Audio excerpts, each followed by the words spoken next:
ಎಷ್ಟು ಪ್ರಕರಣಗಳು, ಯಾವುದು ರನ್ಯರ್ ರಾವ್ ಪ್ರಕರಣ, ಇನ್ಯಾವುದು 2.2 ಕೋಟಿ ಪ್ರಕರಣ.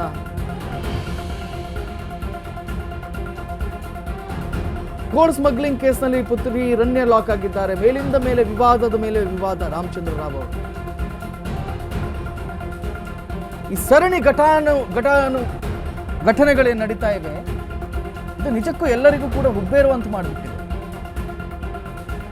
ಅಥವಾ ಯಾರಾದ್ರೂ ಡಿಜಿಪಿನ ಕೆಡ್ಡಕ್ಕೆ ಕೆಡವಿದ್ರಾ,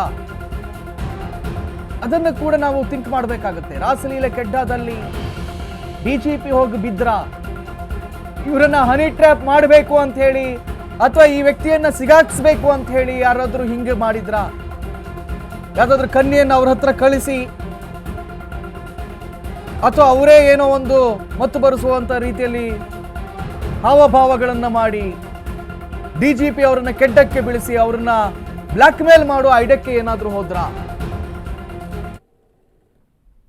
ಬಟ್ ಯಾರು ಎಷ್ಟೇ ಬರಲಿ, ಮೈ ಮೇಲೆ ಬೀಳಲಿ, ಏನೇ ಮಾಡಲಿ, ಒಂದು ಖಡಕ್ ಆಫೀಸರ್ ಅಂದ್ರ ಮೇಲೆ ಆ ಮನುಷ್ಯ ಕಚೇರಿಯಲ್ಲಿ ಇದ್ಯಾವುದನ್ನು ಕೂಡ ಮಾಡಕ್ ಸಾಧ್ಯ ಇಲ್ಲ. ಇಲ್ಲ ಏನ್ರಿ ಯಾಕ್ರಿ ಮೈ ಮುಡ್ತಿದ್ದೀರಾ, ಇದೇನೇ ಇದ್ರು ಹೊರಗಡೆ ಅಂತ ಹೇಳ್ಬೋದಿತ್ತು, ಅಥವಾ ಪರ್ಸನಲ್ ಲೈಫನ್ನ ಪರ್ಸನಲ್ ಆಗಿ ಇಟ್ಕೊಳ್ಬೋದಿತ್ತು. ಕಚೇರಿಯಿಂದ ಆಫೀಸ್ ಡ್ಯೂಟಿ ಮುಗಿದ ನಂತರ ಇದೆಲ್ಲದನ್ನು ಇಟ್ಕೊಳ್ಬೋದಿತ್ತು.